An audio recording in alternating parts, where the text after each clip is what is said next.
Welcome to the Walking Dread podcast. Each and every day, Oh, okay. we'll bring you a new tale of horror Okay. that'll leave you sleeping with the lights on. I like that. I'm Adrian, and I'm so glad you could join us for today's story, Ah! The Whispers in the Static. Hi, everyone. I'm Julia. Get ready for a story that's going to make you think twice about tuning into that late-night radio static. You know, Julia, this one is seriously creepy. I'm ready. So, imagine you're Annabelle, our main character. Okay. She's a bit of a tech whiz, obsessed with finding signals from beyond our world. She believes there's something out there, hidden in the random hiss and crackle of radio static.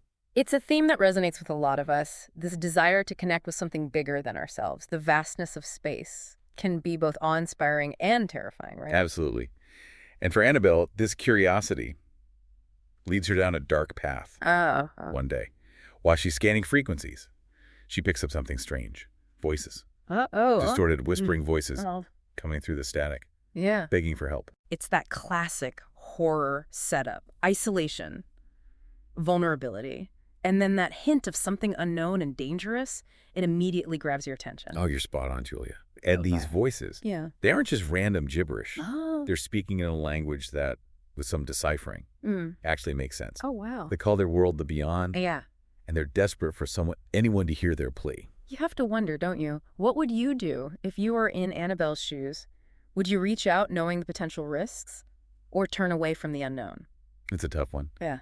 But Annabelle, driven by her desire to help, and that insatiable human curiosity, doesn't hesitate. She assembles a team of scientists and engineers Oh, wow. to build a powerful transmitter. They want to send a message back, a beacon of hope to the beyond. And this is where the story takes that terrifying turn. Instead of being met with relief or gratitude, the voices respond with sheer terror. Imagine hearing that through the static, a chorus of panicked screams. Exactly. And then as suddenly as it started, Yeah.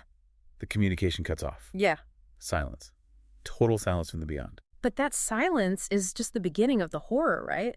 The story uses silence in such a chilling way, almost like a weapon. You're so right. It starts subtly. Birds stop singing. Oh my God. The wind seems to die down.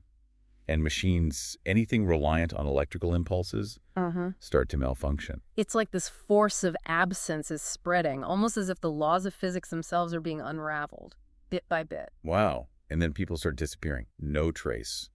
No explanation. Just gone. This raises an interesting question, doesn't it? What happens when our reality, the things we take for granted, start to vanish?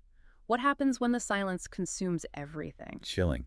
And as Annabelle desperately tries to decipher more of the messages from the beyond, she realizes they weren't just dealing with some otherworldly predator. They unleashed something far worse, this force of absence, as you mentioned, that consumes sound, light, life itself. It's a brilliant concept, like a black hole, but instead of gravity. It's the absence of everything that pulls things in, the very fabric of existence just unraveling. Annabelle knows she can't stop it, but she has to try to warn others.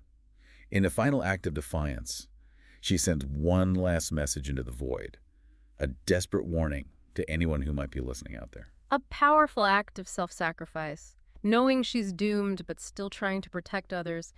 It really makes you think about the strength of the human spirit, even in the face of unimaginable horror. You know, it really does, Julia. And now that encroaching silence consumes Annabelle, leaving nothing but the faint hiss of radio static. It's a chilling reminder that some things are best left undisturbed. What do you think, Julia? What would you take away from this tale? For me, it's about the nature of fear itself. This story doesn't rely on jump scares or gore. The real horror comes from the idea of the unknown, this creeping dread that slowly unravels our sense of reality. It makes you question the very nature of silence, doesn't it? What if it's not empty, but full of something we simply can't comprehend? And perhaps the true horror is that we may never know. Well, folks, that's the Whispers in the Static, and hopefully it's given you a healthy dose of chills. Don't forget to rate and follow the Walking Dread podcast for more bone-chilling stories delivered straight to your ears every day. Until next time, sleep tight if you can.